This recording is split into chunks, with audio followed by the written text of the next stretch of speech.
నమస్తే తెలుగు న్యూస్ కి స్వాగతం। నేను రూపానాథెళ్ళ।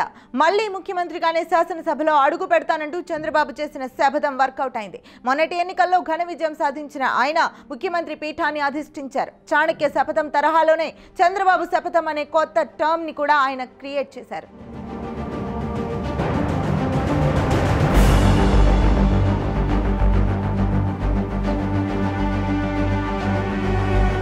ఇప్పుడు అచ్చం అలాంటి శపథాన్నే ఢిల్లీ మాజీ ముఖ్యమంత్రి కేజ్రీవాల్ కూడా చేశారు। ఢిల్లీ లిక్కర్ కుంభకోణంలో ఇరుక్కున్న ఆయన మొన్నటి వరకు సీఎం హోదాలోనే రిమాండ్లో ఉన్నారు।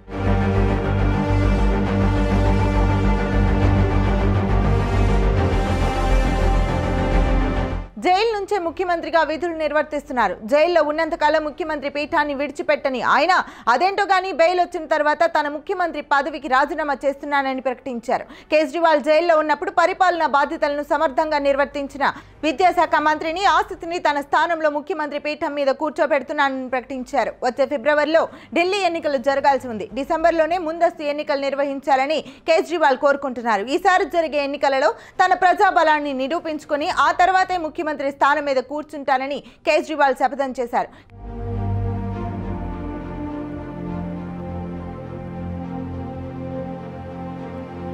కేజ్రీవాల్ శపథం బాగానే ఉంది కానీ ఆయన శపథం నెరవేరే అవకాశం ఎంతవరకు ఉందనేదే ప్రశ్న। ఒకే ఒక్కడు సినిమాలో హీరో అర్జున్ కి ఒక్కరోజు ముఖ్యమంత్రి అయ్యే అవకాశాన్ని రఘువరన్ కల్పిస్తాడు। అర్జున్ ముఖ్యమంత్రి పీఠం మీద కూర్చున్న తర్వాత రఘువరన్ చాలా క్యాజువల్ గా ఈ ఒక్కరోజు ముఖ్యమంత్రిగా చేసి నీ దారిని నువ్వు వెళ్ళు అంటాడు। దానికి అర్జున్ నాకు చెప్పడానికి మీరెవరు, ఇప్పుడు నేను ముఖ్యమంత్రిని అంటాడు। ఆ తర్వాత రఘువరన్ కి జలకిస్తాడు। దాంతో రఘువరన్ జీవితంలో మరోసారి ముఖ్యమంత్రి అవడు। కేజ్రీవాల్ పరిస్థితి కూడా అలాగే అయ్యే అవకాశం ఉందా అనే అనుమానాలు కలుగుతున్నాయి। ఇప్పుడు ఢిల్లీ ముఖ్యమంత్రి పీఠం మీద కూర్చున్న ఆస్థితి ఆ పదవి మీద మమకారం పెంచుకుని పార్టీ మొత్తాన్ని తన ఆధీనంలోకి తెచ్చుకుని కేజ్రీవాల్ కి జలకిస్తే పరిస్థితి ఏంటి?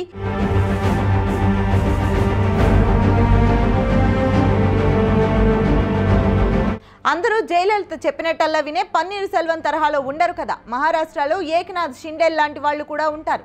ఈసారి ఢిల్లీ ఎన్నికలలో కేజ్రీవాల్ గెలుస్తారని ఏమైనా రాసిపెట్టి ఉందా? ఎన్నికలలో ఎవరు గెలుస్తారో ఎవరు ఓడతారో ఎవరికీ తెలియదు। కేజ్రీవాల్ అందుకు భిన్నమేమీ కాదు। ఎన్నికల సందర్భంగా బీజేపీ ఎన్ని ట్రిక్కులు ప్లే చేయనుందో ఎవరికి ఎరుక? సరే, ఒకవేళ కేజ్రీవాల్ పార్టీ గెలిచినా ముఖ్యమంత్రి స్థానంలో ఉన్న ఆస్థితి ఆ స్థానంలోనే తాను ఉండాలని ముచ్చటపడి పార్టీలో చీలిక తీసుకురారని నమ్మకం ఏంటి? అందువల్ల కేజ్రీవాల్ చేసిన శపథం అంత ఈజీగా నెరవేరే అవకాశాలు అయితే కనిపించడం లేదు। కేజ్రీవాల్ శపథంలా ఉంటుందో తనకు తానే విధించుకున్న శాపంలా మారుతుందో కాలమే చెప్పాలి।